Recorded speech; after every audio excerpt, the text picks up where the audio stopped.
நான் வந்து கண்டக்டரா இருந்து ஒரு சில விஷயங்கள்லாம் நோட் பண்ணேன். என்னன்னா, இந்த ஸ்கூல் பசங்க 3 விதமா பிரிச்சுக்கலாம். காலையில பஸ்ல ஏறுறாங்கல்ல, அப்போ வந்து அன்னியன்ல வராங்க இல்லையா, அம்பி அந்த கேரக்டர், நந்த கோபாலா அப்படின்ற மாதிரி. ஏன்னா அப்ப வந்து என்னன்னா எல்லாம் ஒண்ணு ஏறுங்க. அதே அந்த டைப் விட்டுறலாம். ரெண்டாவது ஒரு டைப், அது என்னன்னா லவ்வர் கூட ஏற டைப். அது எப்படின்னா ரெமோ மாதிரி, காதல் யானை வருகிற ரெமோ அந்த மாதிரி. அதாவது என்ன பண்ணுவாங்கன்னா, லாஸ்ட் கார்னர் சீட் இருக்குல்ல, அங்க போய் 2 பேரும் உட்காந்துப்பாங்க, ரொமான்ஸ் பண்ணுவாங்க. உண்மையா இதெல்லாம் நடக்குது.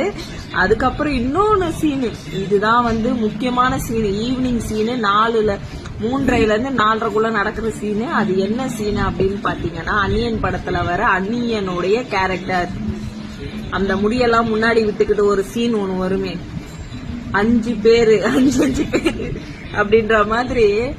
அவனுங்க 10 பேர் 15 பேர் சேர்ந்தானுங்கன்னு வைங்களேன். அந்த பஸ்ல கத்தி கூப்பாடு போட்டு அப்படியே அந்த அன்னியன் கேரக்டர் அப்படியே நம்ம கண்ணு முன்னாடி கொண்டு வந்து நம்மளுக்கு இருக்கிறவங்க எல்லாம் பிபி ஏத்தி சுகர் ஏத்தி எல்லாமே பண்ணிட்டு முடிச்சுட்டு கடைசியா இறங்கும் போது, ஒவ்வொருத்தனா இறங்கும் போது அந்த அமைதி திருப்பி அப்படியே அந்நியனா மாறுவானுங்க. அந்நியனா இருந்தவனுங்க அம்பியா மாறுவானுங்க. அவங்க ஆளு கூட இருந்தா அப்படியே ரெமோவா இருப்பானுங்க.